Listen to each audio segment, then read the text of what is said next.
Ikalawang Kronika, Kabanata 22. Pagkamatay ni Jehoram, ang bunsong anak nitong si Ahazias, ang iniluklok ng mga taga-Jerusalem upang maging hari.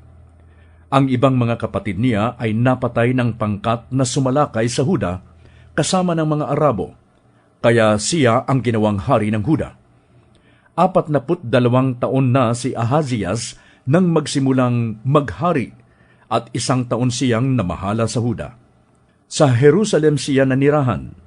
Ang ina niya ay si Atalia na apo ni Omri. Sinunod din ni Ahazias ang gawain ng mga hari sa Israel sapagkat ang kanyang ina ang naging tagapayo niya sa paggawa ng masama. Tulad sa angkan ni Ahab, hindi nalugod si Yahweh sa ginawa niya sapagkat ang mga ito ang naging tagapayo niya pagkamatay ng kanyang ama.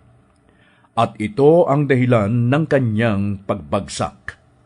Ang mga ito rin ang sinunod niya nang sumama siya kay Joram, na anak ni Haring Ahab ng Israel, upang labanan sa Ramot Gilead si Hazael na hari ng Syria.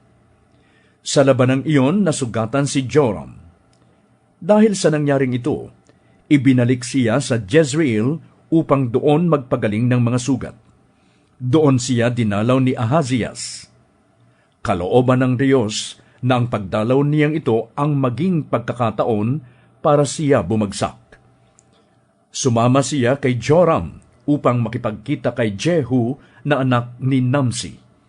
Si Jehu ang pinili ni Yahweh upang lipulin ang sambahayan ni Ahab.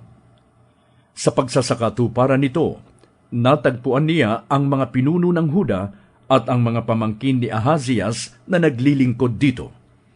Kaya't pinagpapatay niya ang mga ito. Ipinahanap nila si Ahazias at natagpuan ito sa Samaria. Dinala nila ito kay Jehu at kanyang ipinapatay. Ipinalibing niya ito at ang sabi, "Apo ito ni Jehoshaphat, na tapat na naglingkod kay Yahweh." Walang natira sa sambahayan ni Ahazias na may kakayahang maghari sa Huda. Nang malaman ni Atalia na ang anak niyang si Ahazias ay patay na, pinagpapatay rin niya ang sambahayan ng hari ng Huda. Ngunit naitakas ni Jehoshabat ang anak ni Ahazias na si Joas. Itinago niya ito sa isang silid-tulugan sa templo kasama ng tagapag-alaga.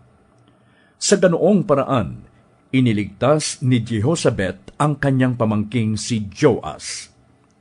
Si Jehoshabat ay asawa ng paring si Joyada at kapatid ni Ahazias, sapagkat sila'y anak ni Haring Jehoram. Si Joas ay itinago niya sa templo, kaya hindi napatay.